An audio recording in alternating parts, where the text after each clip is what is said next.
The Clash of Empires. The Battle of Kalaros. In the ancient world, long before cities and civilizations were laid to ruin by time, there existed two great empires, the Empire of Kalaros and the Kingdom of Nadria. These two realms lay on opposite sides of the Sea of Skeptros, a glittering expanse that separated their lands but could not keep peace between them. For centuries, they had been locked in a deadly rivalry over territory, trade routes, and honor. Part 1. Rise of Tensions. King Arios of Nadria, a fierce and cunning leader, believed his people were destined to control the lands across the Sea of Skeptros. Rumors of rich soil, precious metals, and the wealth of Kalaros only heightened his ambitions.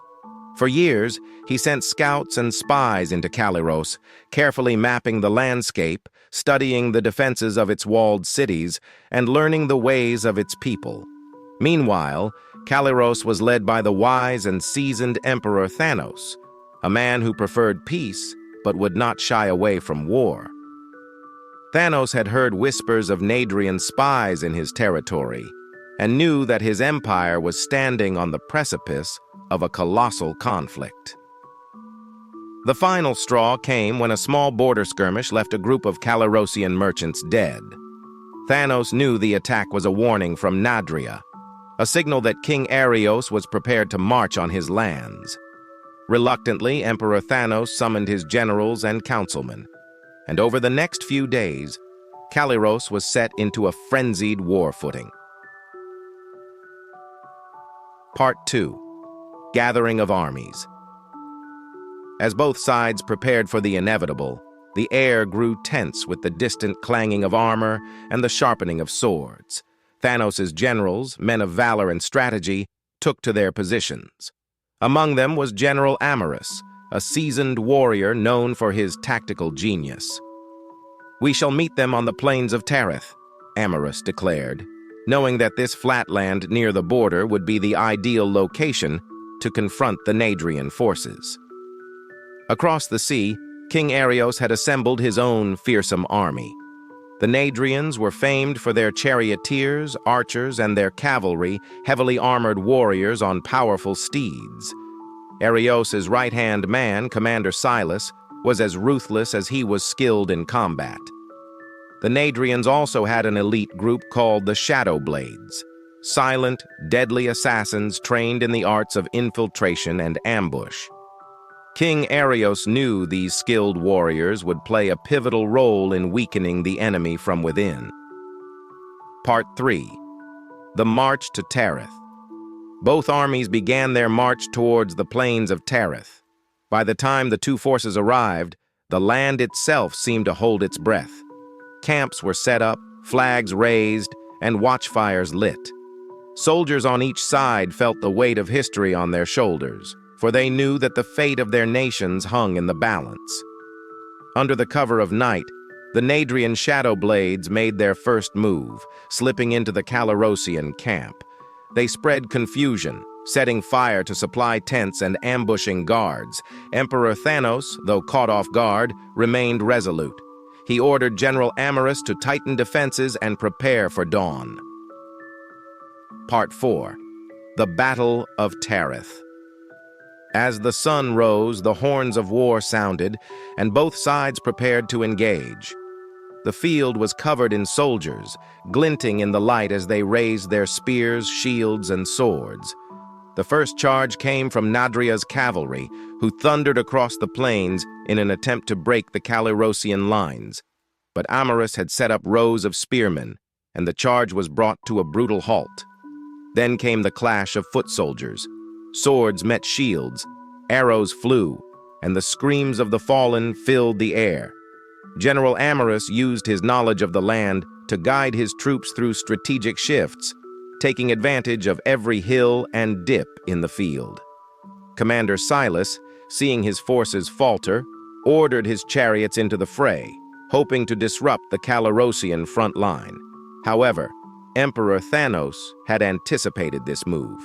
His archers, stationed on higher ground, released a storm of arrows, cutting down chariots and sowing confusion among the Nadrian ranks. Part 5. The Turning Point. By midday, both armies were weary, but neither was willing to surrender. It was then that King Arioas himself, desperate to turn the tide, rode into the battle. His soldiers, seeing their king in the midst of the fray, rallied with renewed strength. Emperor Thanos, observing from a distance, knew he needed to make a move of equal impact. He took up his sword, donned his armor, and rode out with his guards to join his men on the field. The sight of both leaders fighting in the midst of battle was like nothing the soldiers had seen. For hours, the two sides clashed with unbreakable resolve. Finally, in a fierce one-on-one duel, Emperor Thanos and King Arioas crossed swords. Their strength was equal, and their will to win was fierce. But as the duel wore on, Arioas began to falter. Part 6.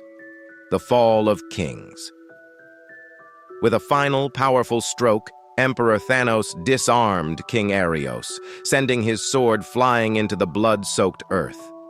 Arioas staggered, defiance still burning in his eyes, yet he could no longer hide his exhaustion. Thanos paused, giving his rival a moment to surrender, but Arioas lunged forward with his dagger, forcing Thanos to react. Their clash resumed, though Arioas' strikes were slower, his movements labored. Finally, with a swift, decisive maneuver, Thanos brought Arioas to his knees, signaling the end of a bloody chapter. A hush fell over the battlefield as the soldiers of Nadria looked on in disbelief, their king defeated. Sensing the finality of the moment, Thanos raised his sword high, signaling mercy if they would lay down their arms. Slowly, weapons clattered to the ground as the Nadrian forces surrendered. General Amorous and Commander Silas watched with mixed relief and sorrow, knowing this would mark a new beginning, but also an irrevocable end. Part 7. The Aftermath. In the days that followed, the fields of Tareth became a solemn ground. Soldiers from both sides worked together to bury the fallen, setting aside their past hatred in honor of the lives lost. Emperor Thanos and what remained of King Arioas' council convened to draft a peace accord. Thanos, though victorious, saw little satisfaction in conquest and sought a pact that would ensure lasting peace between Kaliros and the remaining Nadrian leaders. The kingdom of Nadria would retain its sovereignty, but would pledge allegiance to Kaliros as a symbol of unity. As the wounded were tended to and the campfires slowly died out, stories of bravery and sacrifice began to emerge. Songs and tales were woven from the memories of those who fought, tales that would be passed down for generations. From the ashes of battle, there grew a respect between the two empires, one that had been earned through bloodshed, but would ultimately give rise to an era of fragile peace. Part 8. A New Dawn. In the following years, trade flourished between Kaliros and Nadria. Roads were built, connecting the once divided lands across the Sea of Skeptros. Where once soldiers marched, caravans now traveled, laden with goods and precious metals. The seas, once filled with warships, now held merchant vessels as the people of both realms learned to live alongside one another.